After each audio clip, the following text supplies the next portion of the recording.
You ask Tiger to solve. This deals with linear equations with one unknown.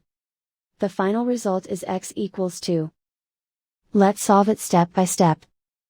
Simplify the expression. Expand the parentheses.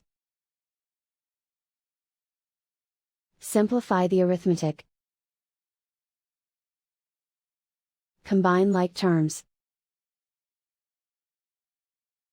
Group all constants on the right side of the equation. Add 5 to both sides. Simplify the arithmetic.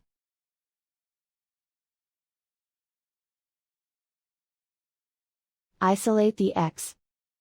Divide both sides by 6. Simplify the fraction.